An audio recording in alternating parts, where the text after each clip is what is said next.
Hello to everybody. Hope you're doing well. I thought first I would kind of recap the draft. I thought it would be appropriate to congratulate Coach Fedora on recruiting these five guys because he does not get that credit, and he's the reason they're here. And all five guys are really good players. So I know that Larry's proud, even though he hadn't been around the guys for the last couple of years, that they're all on NFL teams and moving forward. And at the same time, I thought that all of these guys have improved an incredible amount since we got here. You take what Kelsey Gomes has done as our nutritionist. The bodies look better. Brian Hess and his staff have done an amazing job of getting these guys stronger and in a better place. And if you look at the development from our coaching staff for what Tommy Thigpen did with Chaz Surratt, who was a five-star quarterback when we got here, never played a day on defense, and then starts against South Carolina as a linebacker after having a broken wrist all spring, and then to be drafted at a high level in the NFL is just absolutely amazing. So I'm very, very proud of him. And then you look at the two running backs. Michael Carter had made some yards, and Javonte was a short yardage goal line back. And those two end up being maybe the best combination in college football with running backs since the SC group in 2005. Diami and Daz were dropping some balls when we got here, and they were inconsistent. And now both of those guys had two of the best years in the country catching the ball. So I have to thank our coaching staff. Lonnie Galloway did an outstanding job with the receivers, and he's such a great teacher, along with Tommy. And then Robert Gillespie did just an outstanding job, not only teaching the backs, but rotating them to make sure that they were in there at the right time. So very, very proud of those guys moving forward. Spring in general was really good. As Jeremy said, the number one thing is you want to come out healthy. You want to have a spring, since we didn't last year. And only 21 scholarship guys on our team had ever been through spring practice. So this was a very critical spring for us. But we were really physical. We hit more than we have the previous two springs because we've got more depth, and we came out healthy. So everybody on our team that either did not or went through spring practice should be ready to start summer workouts when our guys get back. They're in a discretionary time now after finals where they'll be on their own for a couple of weeks and really won't get started back until the latter part of the month. But we felt like that depth was something that we constantly talk about, and we're much deeper across the board with this team than we have been for the previous 2 years. And that's a product of recruiting. It's a product of coaching, because you got to get the guys ready to play after they get here. And I think it's a product of the culture and the attitude of this team. They're all trying to get playing time, and they're trying to create that edge and earn their number of plays, and that's important. We felt like that we've come up with 6 or 8 pass rushers on defense now that we can really start working with to improve in those areas. And we want to be smart enough that we've got some guys that are role players. And if you're a run defender, let's make sure we've got you in there when we think the high percentages are that you're going to run the ball. But if it's a passing down, let's don't have anybody on the field that can't run down the screen, the flare, can't rush the passer. And we're in a better position to do that now than we were. The other thing we feel like we've really improved in our secondary. Our communication's better with our safeties, and we're playing the deep ball a lot better with our corners. Everybody that's talked for years about the 50-50 ball, when you're trying to defend the deep ball now, wants it to be 80-20. You want it to be 100% yours. And that's how games are won now. People are putting enough people in the box to stop the run, and people are throwing back shoulder balls and fade balls and takeoffs and posts, and you've got to be able to play those one-on-one. if you're going to be a high caliber team. So we felt like that's much better. And our guys are catching the ball better on interceptions. So we felt like there were more turnovers this spring than we'd had in previous springs. And we're cross training even more now. COVID injuries and COVID have taught us cross train. Get it? So you don't have an excuse with injuries. And I do credit our medical staff, our strength staff, and our nutritionists for we've had fewer injuries than we had when Larry was here at the end, or even our first year. And now guys are staying on the field, and that's going to help us so much. And part of that's just the attitude as well. But taking a Jaquarius Conley and putting him at safety and moving Don Chapman to nickel and then playing Don some at corner, it just gives you an opportunity to create more depth within the system with your best players, because you want your best 11 at the time on the field. And then if your best 11's tired, you want another 5 or 6 that can step in and play harder and better during the time that the better, more talented player's tired, so he can replace him and be just as productive. Same thing with the offense. We feel like we're better and have more depth at tight end than we've had in the 2 years there. Morales came on and he could step in and play at any time now. Garrett Walston's really good. And John Copenhaver's coming on. He had an outstanding spring, and Kendall Carr's just been banged up some. So he's got to get well so we can go forward with him. But our offensive line, we said, has 8 guys that can play, and we're working toward 10. I thought you could tell in the spring game there's less difference between the blue team and the white team than there's been since we've been here. They can be more competitive, and that's what you want it to be. So Coach Searles thinks there's some of those younger linemen that can step in and play now that couldn't have last year. And we feel like we'll probably lose a couple of linemen next year, or there's a potential to do that. So we've got to keep growing. So we won't have a big drop off when we lose some of those guys. There's not great separation right now at wide receiver or running back, but we think that they're all talented enough. Summer will help. Ty Chandler is the guy that would be the first guy to walk out there right now. And then you've got Camaro Edmonds coming in that's playing for a state championship this weekend. And then you've got all the other guys that we're looking at. You want DJ Jones to stay healthy. You want Elijah Green to stay healthy and learn more about pass protection and catching the ball better, which he's doing out of the backfield. You've got Caleb Hood, who made tremendous progress, but he's still a quarterback trying to be a running back. So he still has trouble figuring out how to take a handoff and a few things like that by fall he should be ready to do. And then you've got the older heads that we've talked about. So that's a good room, and there's enough talent there. The same with the wide receivers. You've got Emory Simmons, who's played. You've got Bo Corrales, who'll be back. He'll be 100%. He's played. You've got Joffrey Brown, who should be 100% healthy by summer. He's played.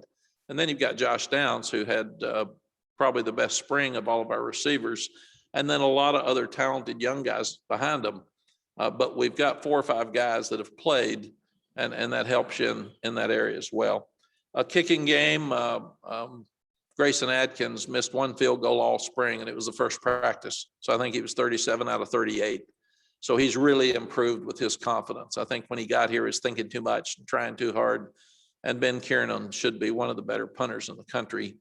And we'll have more depth in those areas as well.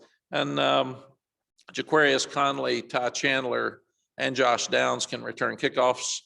And you've also got Josh Downs and Ty Chandler that will be out there for sure returning punts. So we felt like that as good as our returners were last year, the addition of a young one, 2 young ones, and then Ty Chandler really helps us. So there shouldn't be a significant drop off. Transfer portal is really different right now. Like I've said before, name, image, and likeness, we still don't know what that means. We're still waiting. We don't have a law in our own state. And I know Florida's gone back and forth with their law, and so we're trying to do the best job we can do to help our players brand themselves and help them be prepared for better life when they get out, and help prepare to get them interviews when they get through with football and they graduate. So we've got the Coleman Leadership Institute that the Coleman family that paid for the indoor area also is starting for us. And we're getting into that 100%, which should help us moving forward.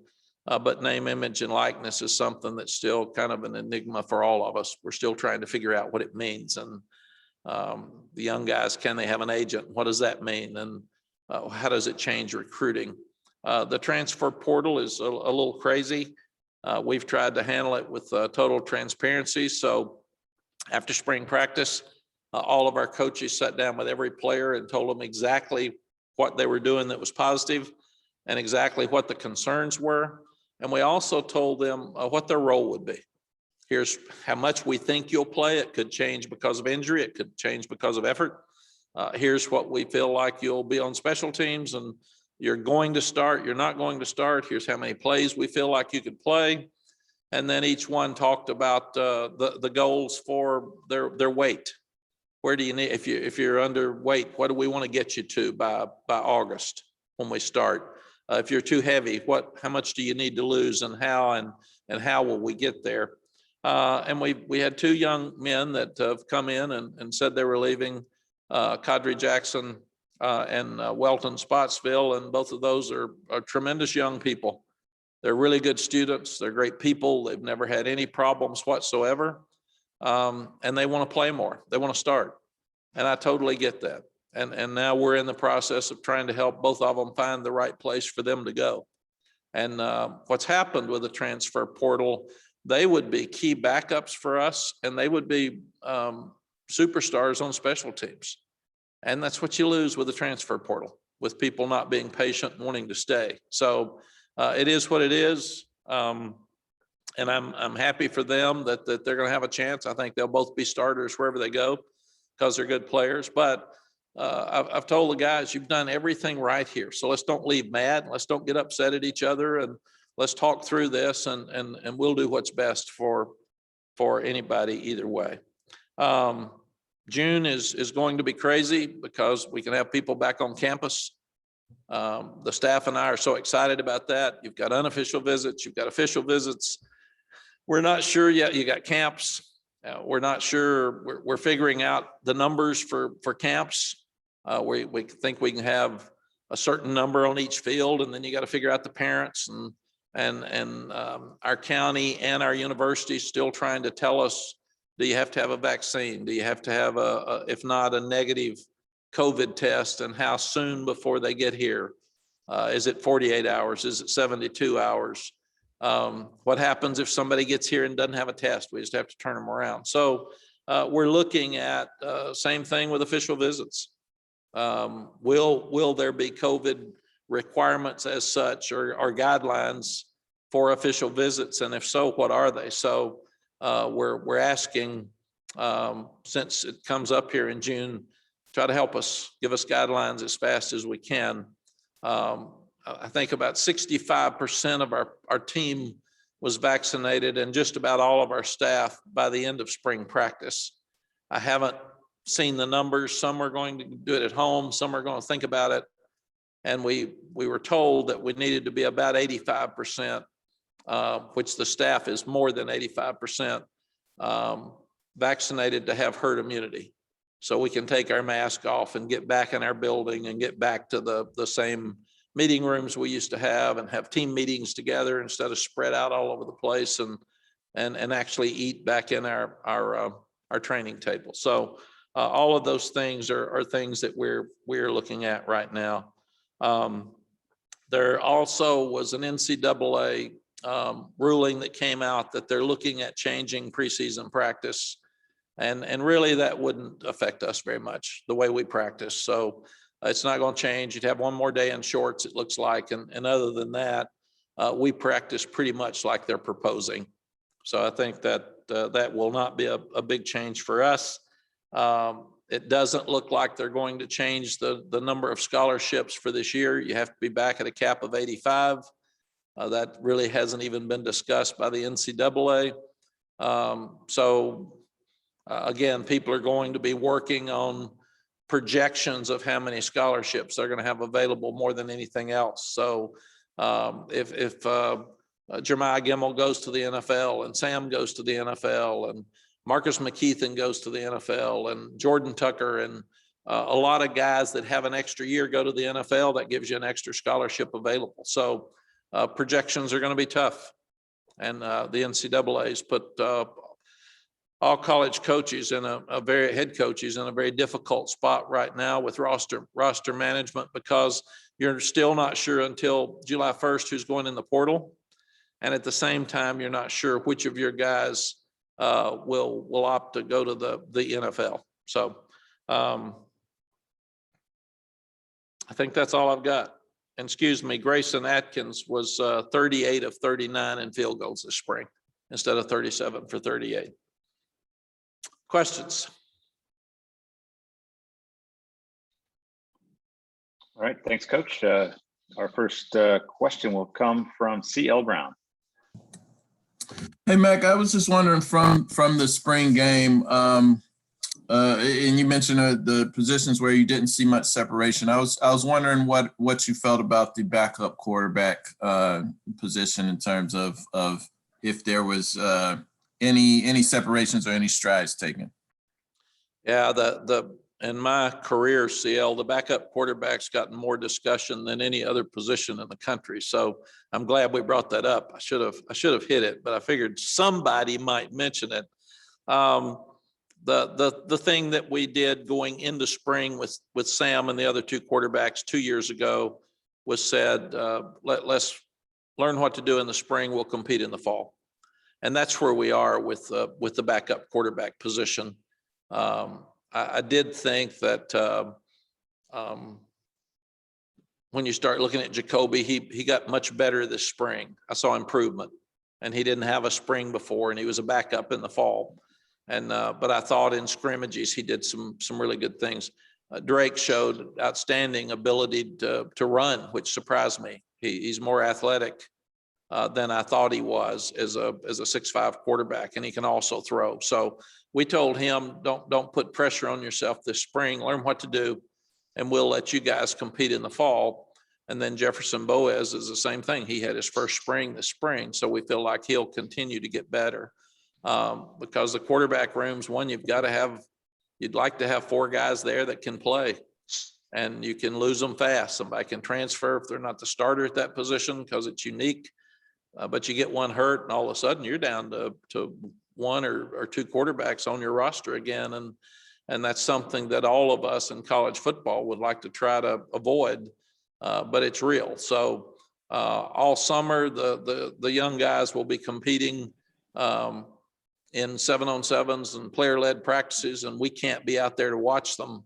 But Sam will tell us who's doing well, and the players they come to you and tell you. You don't have to ask, and they'll say, boy, I'm telling you, Jacoby's killing it, man. This summer he's doing really good. It goes back to, we had Jevin Sneed and Colt McCoy at Texas left spring practice even, and I thought Jevin was probably the guy that would be the quarterback in the fall. And then when we got back, a couple of the guys, older guys, came in and said, Coach, we know who your quarterback is. It's 100%. And I said, who's that? And they said, Colt McCoy.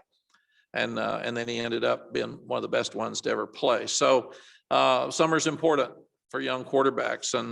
And obviously we think that if the projections are what we feel, Sam will go to the NFL.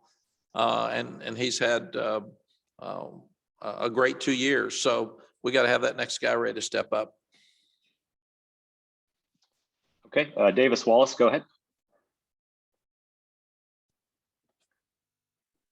Hey, Coach. I noticed that you had so many different Jordans throughout practice in April. I was just wondering, can you give us a sneak peek of what Jordans you're going to be wearing in May? And how would you rank the Jordans that you've worn so far? Davis, number one, I apologize for not answering your question about the Super League or whatever that was. I had no clue what I was talking about. I saw a highlight, a highlight of something that said, yeah, the soccer teams are looking at super leagues. And so I had no clue. Oh, What it's I was okay. talking I about. was just, So, but I was just throwing that one out there. I was trying to figure it out. I'm trying to stay in my lane and make sure I don't get outside of it. The Jordans are fun. Jordan Brand sends me shoes before they're released for sale, and I love to wear them. And in fact, I went to, Sally and I still have a charity with Matthew McConaughey and Jack Ingram in Texas, and we had it last Thursday and Friday, and we went back, and my Texas friends were all mad at me. I didn't wear Jordans. I didn't want to take Jordans back to Texas and throw it in the face. They wear boots. They don't wear Jordans. So I don't know. I'll probably take a little break with my Jordans. It's for recruiting our team for the summer, and then get ready to bring out some new ones for fall. I will wear them for recruiting weekends because kids love them, and I've got to do better with. They know every number, they know every name, they know when they came out, they know how much they cost. So my shoe game has to keep getting better, the mental part of it at least. And how would you rank your favorite Jordans? I'm sorry? How would you rank your favorite Jordans that you've worn so far? Oh my gosh, I like them all. You know, it's I just think they're gorgeous. Now I do think even though Oklahoma and Michigan and Florida have Jordan brand shoes, still think ours are more special because Michael played here, and this color is so unique. But that's why I've probably got 25 pair in my dressing room here at the office, and I just pick out a different pair every day because the players watch now. They're going to make sure I bring my strong game every day. So it is a topic of conversation when I walk on the field. So I do have some pressure to pull the right ones out every day. Thanks, Coach. Thank you. All right, let's go over to Dina King, please. Hey, Coach. Just wanting your thoughts on how cool it is for Camaro Edmonds to play for a title this weekend and be joining the program in about a month. Yes, we're really, really proud of him. And it was so funny when the 7 guys that are coming in June, on June 2nd, that are signees, they're already admitted to school because of the COVID regulations. We couldn't speak to them. They couldn't come to our meetings. So it's really been bad that our communication with those 7 guys has been like recruiting. I mean, it's been on Zoom, it's been on FaceTime, and we talk to them a lot. But we do want to congratulate all the teams that are playing this weekend. Some in Keenan and some over at Carter Finley, and wish them all good luck, because it's hard to win a championship, and half of those teams this weekend will.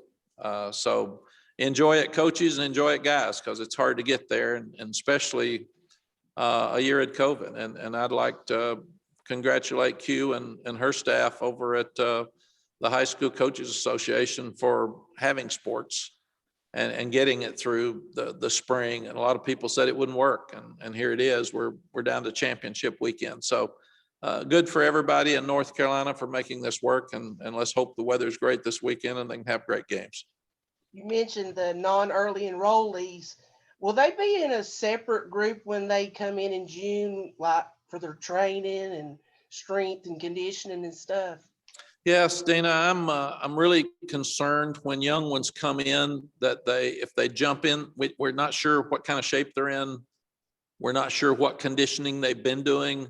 And if you throw them in with the older, more experienced guys, even the folks that came in January are far ahead. I saw a young man once that was overweight. He jumped in with others. It wasn't our player, but at another school, died of a heart attack. And so I really want Coach Hess to teach those guys this summer and let them get ready to be full speed ahead by fall. But we will have them in a teaching regiment, a learning regiment with Coach Hess and with with all of the nutritionists before they jump in there with the other kids. It's much safer. It's better. They don't hurt themselves trying to do too much and strain to show off to the other guys till they get ready to go. So we think it's just 100% better in every area. Thank you. Thank you. Okay, Brendan Marks, go ahead. Hey, Matt, good morning. I was just wondering, you mentioned the return. Brendan, could you turn up just a little bit? I'm sorry, I can't hear Yeah. you. Can you hear me now? Yes, that's much Okay. better. Thank you. Hey, good morning. Thank you. Good morning. You mentioned the return of on-campus recruiting, and you guys are finally going to be able to get back and have some more of that contact with the guys. COVID has caused programs, including yours, to reconsider so many different elements. How do you think the pitch changes now in hindsight of the pandemic? Are there things that you would highlight that maybe you wouldn't have before? Are there things that maybe aren't as important as they would have been before? How does the pitch change compared to what it been, say a year and a half, 2 years ago? Yeah, Brendan, number one, we've done so much to our facilities and none of these guys have seen them. So it's going to be so cool that they get to actually, they've seen them on Zoom. They've seen them on FaceTime, but to actually walk in here and see our new meeting rooms. Our players have not met in their meeting rooms since we fixed them up. They've been scattered everywhere. So it's just, it's been different for all of us. It's just been a very disruptive, a very difficult year in all of our lives. And one of the discussions we're having now, Brendan, what that we learned with COVID are we going to keep doing when COVID goes away? What will we still, and what will the NCAA allow us to do? Because the family Zooms have been, that's been our means to be in their homes. So will we keep doing that some? Will you have a family Zoom before you go to the house? Maybe a month before or something, so it prepares you for questions they may want to ask. So that's a great question, but it's what we're all looking at now. Unlike the 21 class who had already been on our campus 3, 4, 5 times, a lot of the guys we're talking to now have never been here. So, and we're saying, how do you like us? Well, Coach, I've never met you. How do you like Coach Galloway? I've never seen him. I've talked to him on Zoom, but I've never met him.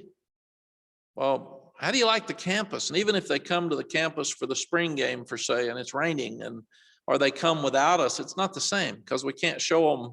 We can't even guide them around campus while they're on campus. We're not supposed to be on the phone with them. We can't tell them what to do. We can't give them directions. So I think the biggest thing, Brendan, is we recruit on relationships. We have a great product, but we want to know the people and we want them to know us. And that's why we offer so few scholarships. And we haven't been able to do that as well in Zoom. So I've been talking to these great young men for a year and haven't met them. The guys that are coming in on June 2nd, the 7th, I haven't seen them in a year and a half. So because they didn't have official visits. And then some on our team that in the class of 21 are saying, we never had official visits. Can we have one? Can you have us over to your house? Can we just act like we're having one? Because we never had one. So it's a great question because we're all still living in the unknown. And I am so tired of hearing with a COVID question, I'm not sure. We'll have to look at it. Yeah, I don't know if we're going to change that or not. So we're people who live with routines and we like facts. And right now we're not able to get all we need. So, but we're in the process right now of planning official visits. How many can you have at one time? Where do they stay? Can I have them to the house? And how many can I have to the house? Do they have to wear a mask when they're at the house? Do we have to still social distance? And then vaccinated as compared to negative test. So we are actually redeveloping what an official visit weekend would look like, or even an unofficial visit. So it's funny that you would ask. We spent hours last week with what does camp mean? And how many, where, Do they have to wear a mask at camp? Where do the parents stand? Do the parents have to separate? Do the parents have to have tests? Do the parents have to wear masks? How many? We've got 4 fields, so how many can we have spread out? Can we have visiting coaches come in and help us coach? Can they come in and look at our camp if we want to help the young guys that we're not going to get scholarships somewhere else? So there's just so many new questions that it's kind of like all of our lives for the last year and a half. Every time we start thinking we know what's going on, we've got to start over and have new stuff coming up. But it's still exciting that we can get them here. Thank you. Thank you. Ross Martin, go ahead. Hey, Coach, I got 2 for you. First one, I know you talked briefly about injuries and players. I saw that Josh Downs had surgery. I was wondering, is there anything else you can tell us about his surgery recovery that you're allowed to tell us? Yeah, Jeremy would have to say it was very minor, and I think he'll be running next week or so. Coach Dre Bly released it. So we've asked Dre, even though it's a family member, to let that go through Jeremy and our doctors, because I don't get into the medical stuff at all, except the process, Ross, is if they have a procedure, and this one was minor because he made every day of spring practice, and it was lower body. Luke Ross calls me and tells me they're back in their room, they're back in the hospital room. And then I call them and talk to them and make sure they're okay and see if there's anything that Sally and I could do to help them or bring them something, and talk to their parents to make sure they're good. And then we follow up after that. But other than that, we stay completely out of the medical part. But they have all assured me, the doctors and trainers have assured me, everybody that was hurt for spring or that had a procedure will be ready to go at the end of May or the 1st of June when we start working out. Okay, and great. they should be 100% ready for fall. Great, thank you. And then I was just wondering, you mentioned all the difficult conversations you've had to have with players and the position room stuff. Do you expect any other transfers or any other things happening there? Or is your roster pretty much set heading into, I guess, the next practice sessions? Ross, I don't expect it, but it could. Yeah. I mean, they've got whatever from now till July 1st. So if someone gets a call from another school and it's not supposed to happen, but it does, and there's tampering and somebody thinks they've got a better deal, I'm sure I could lose a guy. We could lose a guy that afternoon. So I think right now I'm not sure, but I don't think there's anyone right now that I know might leave, but we could get a call this afternoon from some young guy that said, I've been thinking about it. And because it changes a little bit, Ross, when they go home after finals and they sit down with their parents, sometimes the young man might want to stay and the parents want him to leave because they want him to get more playing time. So I just think we're all at a point right now where you're a phone call away from another one leaving. So I to be fair and honest, I don't know of any. I'm not sure, but I've asked the coaches. I've asked Chuko, who's our player development guy, do you think anybody's thinking about leaving? And right now, I think we're at a good spot. Great, thank you. Thank you. And what we'll do, Ross, as soon as, if someone else goes in the portal, what we try to do is just as they're going in the portal, we try to let you know. Because we feel like that's fair. And they can get in the portal now in about 5 minutes. So, and I do think our guys will be fair to us. I've told them all, we don't want surprises. Don't just go jump in the portal without us knowing it, because we want to help you. And we want to make sure that you get in the portal properly. And we want to try to help. We'll call the schools you're interested in. If you haven't already talked to them, we'll try to help you go there. So don't surprise us. So hopefully we can make you aware as they're going in the portal. All right, over to Andrew Jones, please. Hey, Coach, I'm going to go back to the camps and the official visits for next month. In order to, without having parameters set in place yet, in order to plan ahead, do you have to, are you only penciling kids in that you know would be able to meet whatever the parameters are once they are finally established? Or is that maybe not questions that you're able to ask kids right now? Is there sort of a line that you can't cross there with respect to vaccinations and stuff? And also, the other part of it is, what is the frustration level? Here we are, May 4th. Kids can start visiting in less than a month, and you still don't know what the rules that will be set in place are. Yeah, Andrew, it is very frustrating, and I do understand.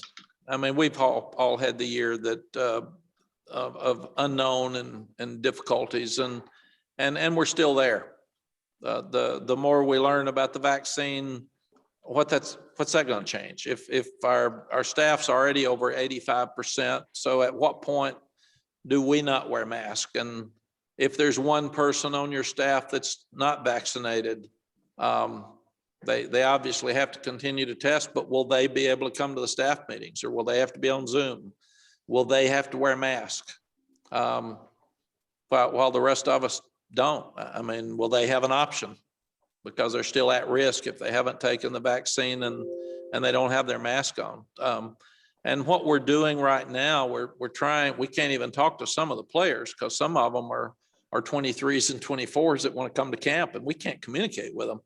So we're having to communicate with the high school coaches, and our high school coaches are wonderful, and they're trying to help us. So basically what we've told them is just sign up. And when we figure it all out, if your player doesn't fit the guidelines, or if they don't want to come based on the guidelines, we totally understand, and we'll just give you your money back and move on. So all of us are feeling our way through camps right now. And hopefully we'll get an answer here in the next couple of weeks. I think our first camp is June 12th, even though we could have visits on June 1st. So we're in constant contact, but right now we don't have all the answers. And that's the more difficult thing. The other part of that is kind of a weird question here, I guess, but are you allowed to ask if kids have been vaccinated? So if you set up official visits, whatever the parameters are put in place, you know that visit's still going to take place. Yes, we can ask. The thing right now, we don't know what to ask, but we can ask, and I would think that what's going to have to happen is people that say they're vaccinated would have to have proof when they get here, and then the way I understand it, with our campers, they may be required to have a negative COVID test within at least 72 hours, could be 48 hours of the camp. And I think, Andrew, what we would have to do if that's the case is we would simply have to have proof when they sign up. And it's an awful thing if they, and that's why we're having to communicate with the high school coaches so much. If they come here and they don't have proof, they're not going to be able to come to the camp, and that's hard. And we're actually looking at having a camp in the morning and a camp in the afternoon on the 12th and the 13th, so we can separate the numbers more, where we would normally had our camp in the afternoon. So I think that's a huge difference as well. So we're trying to figure out every possible way we can stay within the North Carolina and Orange County guidelines and still get our camps back. And we've had great response. So that's been helpful as well. Thank you. Thank you. Okay, let's go over to Andrea Adelson. Go ahead. Hey, Mack, thanks for doing this. I know there's a ACC virtual spring meetings here. From a coach's perspective, what are a couple of items on the agenda that are particularly maybe priorities or important for the coaches to be able to discuss and then present to the ADs and the commissioner? Andrea, it's always right now guidelines for COVID moving forward. What does that mean? What protocols will change for us this summer by league, and how many times will they ask you to be tested? What do we think will happen, even though we understand some of it is dictated by state? What do we think is going to happen in the fall? Will we still have 3 tests a week? Will we, if you're vaccinated, will you not have tests? When do you have to be vaccinated again? Or will that 150-day window after you've had a positive test and you still think you have antibodies, will you have to be tested immediately after that? So those are some questions. The other questions we've asked right now, we feel like we've been turned down by the NCAA for having walkthroughs this summer. And that was something the coaches really wanted. So I would think that we would like to go back and ask, because that really helps the incoming freshmen that did not get to go through spring practice, and they weren't early enrollees. And then you look at things like what are your numbers for fall that you can bring in. Last year they wanted, instead of the 105, they wanted everybody to be brought in at the same time. So will that be the case again this year? If it's June 2nd when everybody comes back and they're part of your team, the reporting date, if that's August 4th, I would think everybody would have to be here for August 4th. And then they'll want to know, are there caps on your numbers for fall? How many can you have? Is that determined by the Title IX rules at your school, the COVID guidelines at your school, or do they want to cap that at 110 or 120, whatever that number would be? And then the other thing, Andrea, is we got some relief last year being able to take a few more players. I think we could take 80 on an away trip instead of 72, for instance. Not sure the numbers are exact, but that was because of COVID. If you got to Tallahassee and we were down there and 5 players had a positive test and couldn't play, we could at least have some other players. So those type things will be discussed more than anything else. And then you've always got name, image, and likeness. What does it mean? What do we see going forward? What happens per state? What happens in recruiting? When does it go full speed ahead? We just don't know. So we're trying to get more information. And then we feel like that even things like the transfer portal may be tweaked over the next couple of years, because if we think it's not working properly, good idea. It's good for some young people. If it's not working for the sport, then let's tweak it and figure out. And one of the great things our coaches can do, I did think the Zoom meetings for the last year and a half with the ACC, we've had much more interaction than we would normally have. And it's brought the coaches closer together. And we're trying to get unanimous votes on things. So if there's things that we feel like with Commissioner Phillips, who has gone to every campus in the ACC plus Notre Dame, and he spent all day here the other day. He spent an hour with our staff answering questions. He's being really aggressive. So if we take a unanimous vote from our coaches, it would go then to our ADs, and then the ADs could send it through Commissioner Phillips to the oversight committee. But that's kind of what these meetings are about. And in fact, I just got the agenda, Andrea, a few minutes ago from Michael Strickland. I haven't looked at it yet, but I think those things will be on it. Okay, great. Let's close up today with Greg Barnes. Go ahead, Greg. Good morning, Mack. You've touched on this a little bit, but I know in the spring you had some set parameters that you wanted to meet, some benchmarks. You've got 3 months from now until the start of training camp. What are you hoping to achieve with the team? I know you're limited coaching wise, but what are you hoping for the team to progress in, what areas, those types of things between now and the start of training camp? Greg, we set our goals before spring practice. Every 5th practice, we reviewed our goals. And then after spring practice, right now, the guys have talked to all the players, but what we'll do is sit down at the end of May and we'll go back over everything we felt we got accomplished.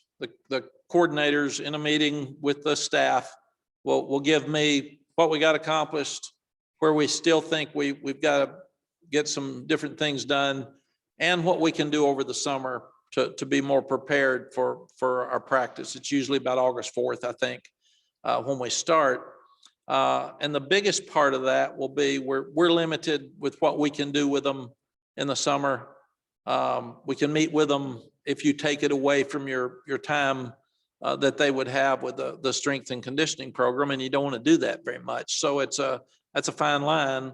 But then we'll reset the goals this summer based on what we feel like we got accomplished. Most of what we wanted to get accomplished, we did. We worked on 2-point plays more this spring than we ever have. We worked on short yardage and goal line. again, because that was an emphasis for both sides in red zone offense. So we had more situations in the spring than we've ever had. We had more live tackling than we've ever had. And even though depth and evaluation of each position was the most important thing this spring, we felt like we've got a lot of those goals accomplished. But we need to do a really good job of figuring out what is the role of each player and where can he help us, and doing a better job of substituting his package when that role comes up. And that's something that we're really, really looking hard at now.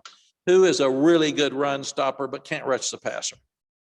And he can rest some of our big guys inside that early in a series. So there's just things like that we're continuing to work on. What's our personality going to be on offense? Will it be any different than it was last year? Or are we going to be the same offense with different players, different personalities? Who is that backup slot? Who's the other? Antoine Green had an excellent spring. Is he ready to go? Is he ready to take off? Can he have a good summer? And can he be in that mix of rotation? Gio Biggers was our most improved player since we've been here.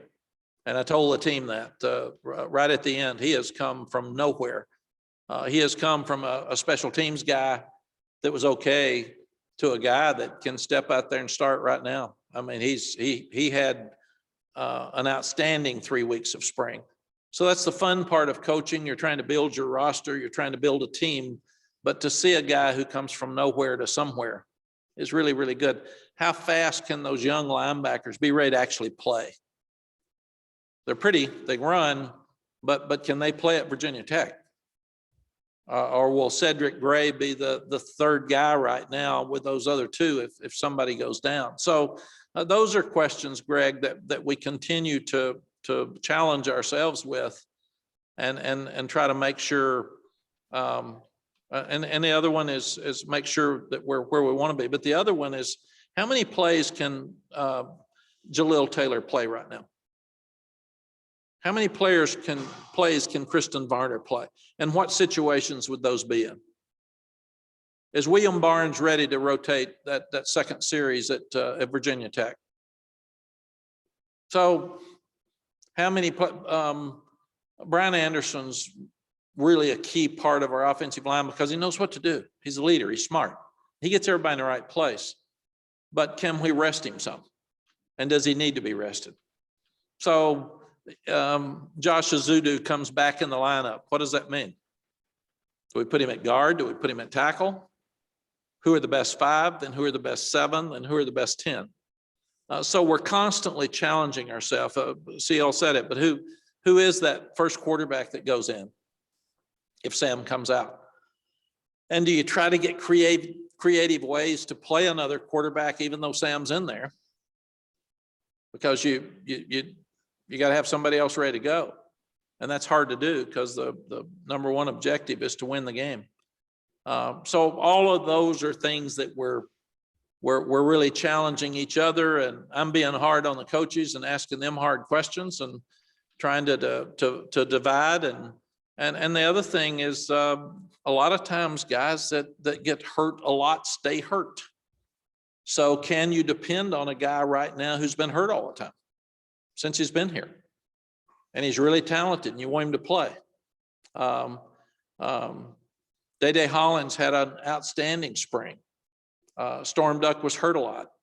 Does that mean that you've got Kyler and you've got Tony Grimes playing out there? Is Day the guy right now you have to plan on going in until Storm's 100%? Those are just things that you constantly look at. And they're questions that players have when they come in. Where do I fit? How much am I going to play? When am I going to play? Where am I going to play? So I think those are all the questions. And part of that you have to revisit after the transfer portal because you lose some guys. And Spotsville and Jackson would have been probably on every special team. So now Javon DeWitt and Larry Porter have to go back and look at what that means for, we had snaps every day in spring practice of those two guys as starters on those special teams. Now they're gone. So who does that? And can they learn some things from the older guys this summer in practice? Because we can't teach them. Thank you. And Mark, the right, Coach. last thing, we Yes, sir. high school clinics have been different too. You know, clinics across the country have been different, and we feel so fortunate for our coaches, not only in this state but across the country. We've got two of the best clinics coming up that I've ever been around. We've got Matt Rule that will be on a Zoom call with all of our high school coaches in our footprint for an hour in a couple of weeks, and then we've got Arthur Smith. And Matt's a great friend of mine from TV days because he was at Temple and I did a number of his games, and then we stayed close when he went to Baylor, and he's a program builder, and he's done it everywhere he's been, and we're so lucky to have him with the Panthers. But I wanted our coaches to hear from him, and right now we had to move it back till after the state championships, and then Arthur Smith is one of ours, and we're so proud of him. He just became the head coach at the Atlanta Falcons. So we're so fortunate, and it's such a gift that we can give our high school coaches that they can't get, that we have Matt Rule on one Tuesday, and then we have Arthur Smith on another Tuesday, spending an hour talking to these guys and answering their questions. And I'm really excited about those two clinics that are coming up as well. Awesome. Thanks, Coach, for your time.